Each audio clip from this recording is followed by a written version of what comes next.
please tell me the microphone is on. Yeah, the microphone is on. Thank you very much. So now we're going to be working on 12D. Okay, 12D has the same logic as 12C, but that we have to differentiate it twice. So we have to remember what the formula was, the function was when we first differentiated it. That to the for x to the power of 3 minus 4x. Remember? From here, that's our first differentiation. That is 4x3 minus 4x. Okay? And then you have to differentiate it again. By differentiation,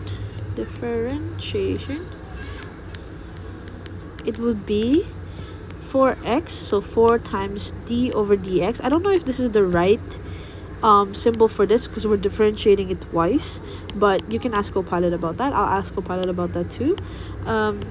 It will become, either way, the practice is the same. So 4 times d over dx, whatever symbol it might be, and then it will be x to the power of 3 equals to 4 times 3x squared equals to 12x squared. And then the next one would be 4x, right? So 4 d over dx, x to the power of 1 equals to 4 times 1x, 1 minus 1, cancel this out, that'll be 4. Into the whole thing would be, if we have to write it down, the whole thing would be f differentiated twice, so 2 strikes here, fx equals to 12x squared minus 4. After we've differentiated, we're now going to try to find the critical values of it. And notice how here the critical value is going to be exactly 1. Why is that? Because earlier when we were doing these ones, right, the reason why we got this in the first place was because we started with a quartic function and then we turned it into a derivative which became cubic, and so we were able to have exactly up to 3 points. I mentioned this point in 12a, I believe, and now that we have a quadratic, that the biggest power being 2, that means that it will become linear as a derivative and it will have exactly 1 point. So recap again, if the highest power that you can find in the function is 4, when you differentiate it, it will become a cubic and it can have exactly up to 3 critical points. And then for a quadratic equation which has 2 as the highest power, it will become a linear when you differentiate it, and it will have exactly 1 critical point. So this one will have exactly 1 critical point. So how do we do it? Finding critical points, right? I would say this is step 2. The first step is differentiating it again. Step 2 is finding critical point again. Critical point. Okay. How do we find a critical point? This has to equal to 0. It always has to equal to 0 whenever it's a critical point. So then it will be 12x squared minus 4x equals to 0.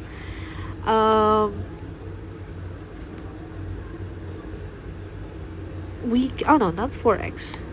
Sorry, it's just 4. 4 equals to 0. It's just 4.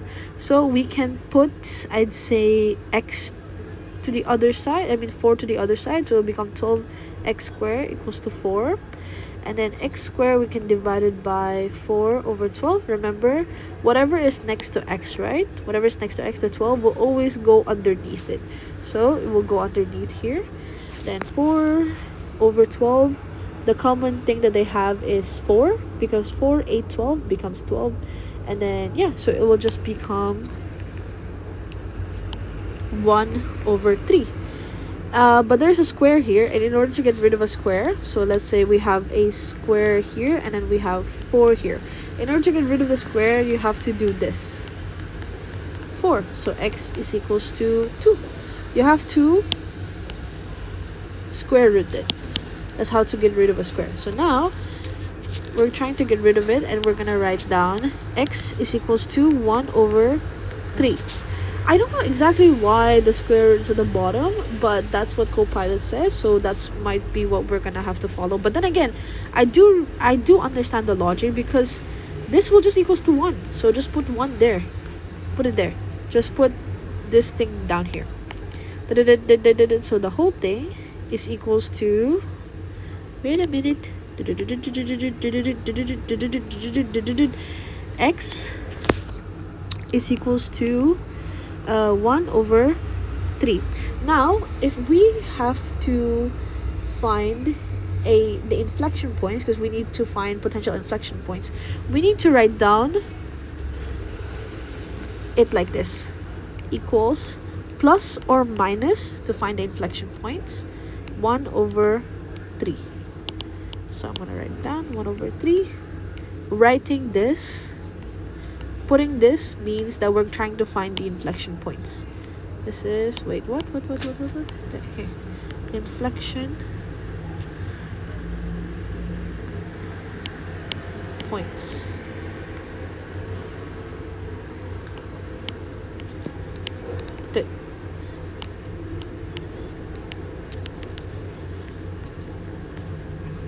This is the potential inflection points. Potential. But that also means that because we put plus minus here, this is basically just a combination of plus and minus together. It means that x could be 1, no, sorry. Yeah, it could be 1 over square root of 3, or, not really or, but it could be this, or 1, -1. Oh my god, my iPad isn't working. -1 over to the square root of 3. And then from here, we can make intervals. So I'm gonna erase everything. I hope this is okay. From here, we're gonna make intervals, right? So I'm gonna not erase it precisely. I'm gonna smaller in it, because we still need that. We might still need that here. Maybe I'm gonna erase this.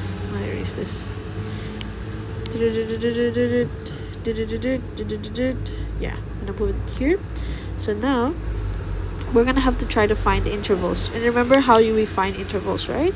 So we have two things, which is x equals to 1 over square root of 3, and x equals to -1 over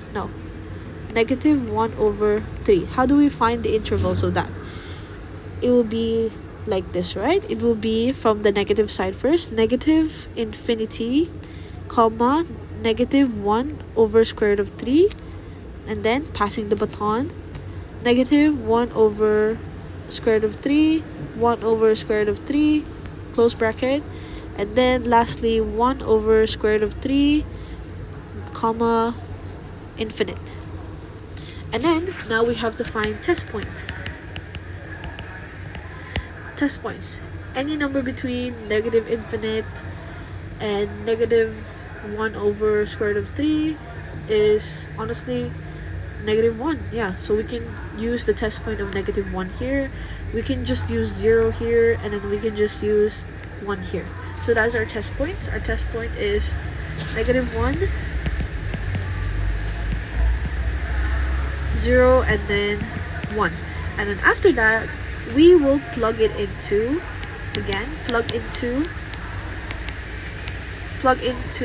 the second derivative function that we found, which is this.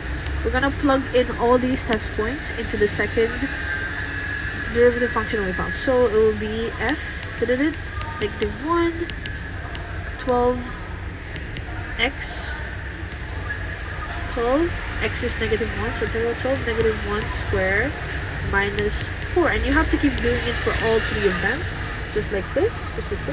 And if the answer of this is 8, right? If the answer is bigger than 0, it is concave upward. If the answer is smaller than 0, then it's concave downward. If the answer is bigger than 0, yeah, concave upward. So then it will be formatted like this. There's one thing that is concave upward, so this 2 this x equals 1, when you put it into the second derivative function, becomes concave upward. This also becomes concave upward. So then the final answer format will be like this. This 2 will have a relationship in the middle, and this 2 is concave upward, and then the last one is concave downward. Please look at this. Look at the left hand side. Here. We found the inflection points, plus minus, and then we go here, we turn them into intervals, and then we pick a test point, and then we plug the test points into the second derivative function, which is 12x squared minus 4. And if it's bigger than 0, it's concave upward. If it's smaller than 0, it's concave downward. And that is the final answer. Finding the relationship between the two of them. I love you. Hope this helps.